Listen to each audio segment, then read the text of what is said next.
Breaking news coming in. China has refused to acknowledge Galwan casualties yet again. Chinese Foreign Ministry spokesperson is refusing to comment on Galwan casualties.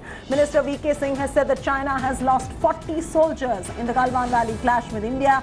Chinese foreign spokesperson, when asked to respond, said that I have no information on that whatsoever. That's the latest coming in right there. China still continues to be in denial, refusing to answer these questions on the casualties faced by the Chinese soldiers. Chinese Foreign Ministry spokesperson refusing to comment on Galwan casualties as well.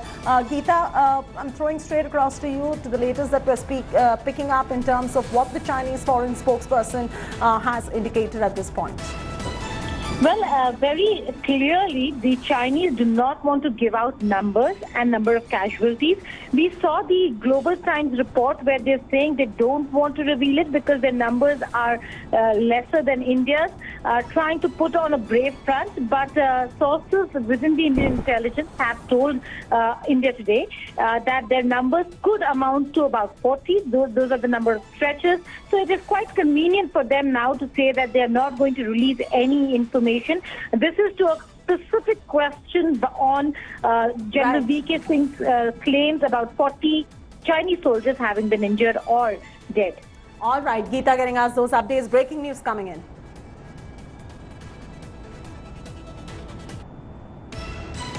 News just coming in. Corps commander level meeting on line of actual control between China and India is underway as we speak.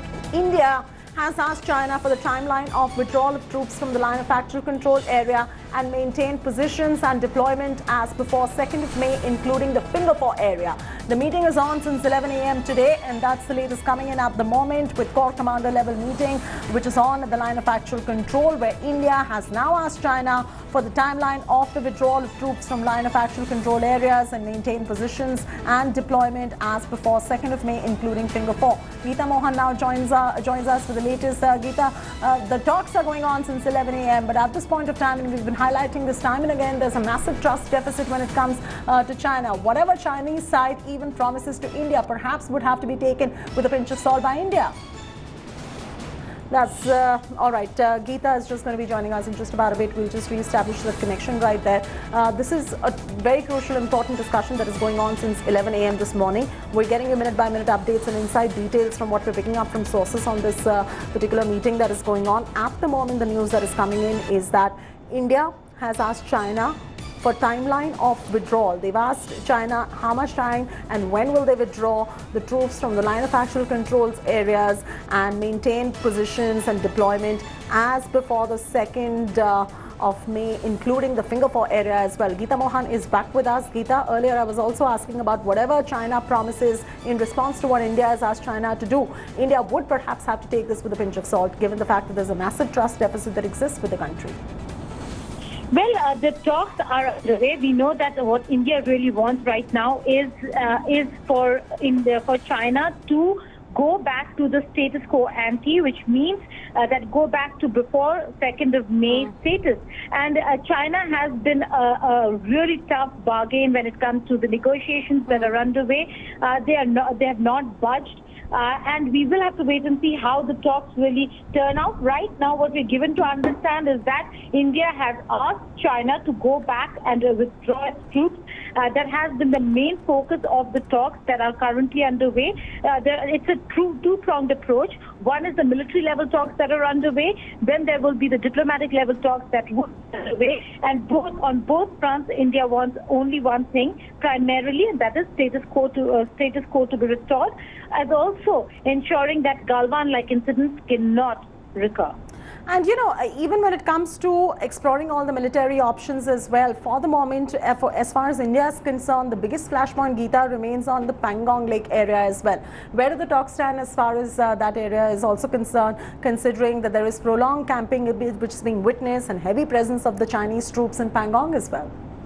Well, status quo empty. That's where, Chaiti, the talks are headed. That the Chinese will have to move back to their original positions, even in the Pangong Tso. That is the May 2nd position, whether if it is the Galwan area or, for that matter, the Pangong Tso, which is the Pangong Lake. The Chinese have really come into areas and have positioned themselves in areas that are Indian territory. In fact, Indian territory goes up to F8, finger 8, but as per the understanding and perceptions that we've had, till there is a final resolution, there are certain areas that they can come to, and they should confine themselves to those areas. So conversations on... Conversations absolutely on. Ashraf Bani also joins us. Ashraf, while the conversations are on one side, India is making these demands to China as well. We still have to hear on whether China's conceded to these demands or not. But Ashraf, has anything really changed on ground? After the 15th June of clash, is there anything that has changed on ground? Because we do know that the Chinese are aggressively coming in to the line of actual control on what we term to be India's side of it. Hello everyone, this is Rahul Kamal here. Hope you enjoyed this video. For the latest news and analysis, like and subscribe the India Today YouTube channel, and don't forget to press the bell icon to stay updated.